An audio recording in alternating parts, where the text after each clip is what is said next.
You ever have one of those days you're just staring at something you need to do, you know you have to do it, you might even want to do it, but you just can't? Your brain and your body are completely out of sync. It feels like you're trying to start a car, but the battery is just dead. Today, we're going to get into that really frustrating gap between what you intend to do and what you actually get done. And this right here, this is the heart of it all, that I have to, but I can't feeling. It's what leads to that awful cycle, right? You put things off until the very, very last minute. Then you pull it all-nighter, fueled by caffeine, and you get it done, only to feel completely burnt out for days afterward. If that whole story sounds a little too familiar, then you're definitely in the right place. For so long, the story we tell ourselves, or that other people tell us, is that this is some kind of character flaw. You know, that we're lazy, or we're not disciplined, or we're just not trying hard enough. But what if we've been looking at this all wrong? What if the problem isn't your willpower at all, but the way your brain is wired? Okay, let's dive right into this feeling. The goal for this whole explainer is actually pretty simple.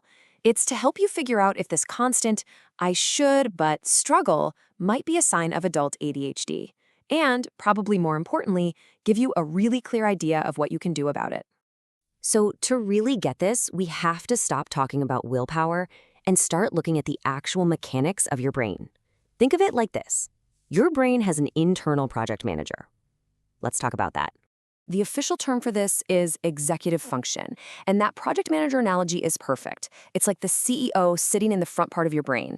This has nothing to do with how smart you are. It's all about regulation. It's the skill set that helps you kickstart a task, stay focused, change gears when you need to, and actually follow through to the end.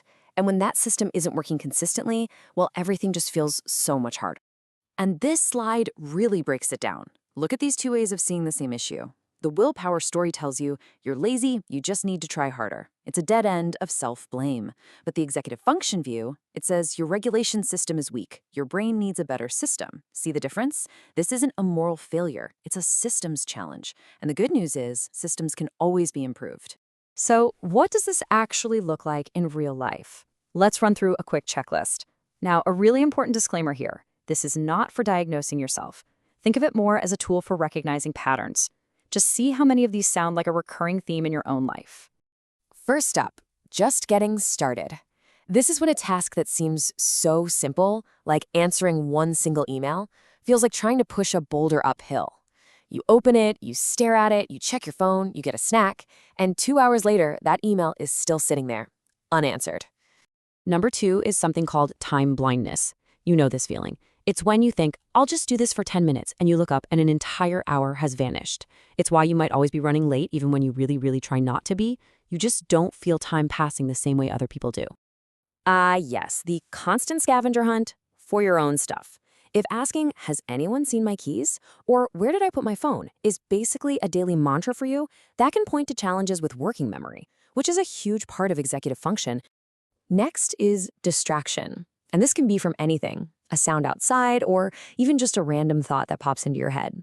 You're in a meeting, you're trying so hard to listen, and then suddenly you realize your brain went on a totally different adventure and you've missed the last 5 minutes of the conversation. I call this the graveyard of half-finished projects. People with executive function struggles are often amazing at starting things. That initial rush of a new idea is fantastic. But keeping that energy going all the way to the finish line and then cleaning up the mess, that's where things fall apart. This one's about regulating emotions. It's when a tiny bit of criticism or a small setback doesn't just sting a little. It triggers this huge, overwhelming wave of frustration or shame. The reaction just feels way bigger than the thing that caused it. And then there's impulsivity. This could be that late-night online shopping spree for stuff you don't really need, or, just blurting out the very first thought that pops into your head without really thinking it through first. Now, here's the paradox, and this one is so interesting. It's not that you have a lack of attention, it's that you have a hard time regulating it. You can get so sucked into something you love that hours go by, the sun goes down, and you forget about everything else, including that big deadline or even just eating lunch. Okay, so this is the most important point of this whole section. Everybody does some of these things some of the time. The real question isn't if they happen, it's if they all add up to a chronic, lifelong pattern that causes real, significant problems for you, at work, at home, or in your relationships. That's the key. Now, hold on. Before we jump straight to ADHD, it is so important to look at other things because a lot of different conditions can actually look and feel a whole lot like it. I mean, just think about it. If you're not getting enough sleep, of course you can't focus. If you have anxiety, your mind is always going to be distracted by worries.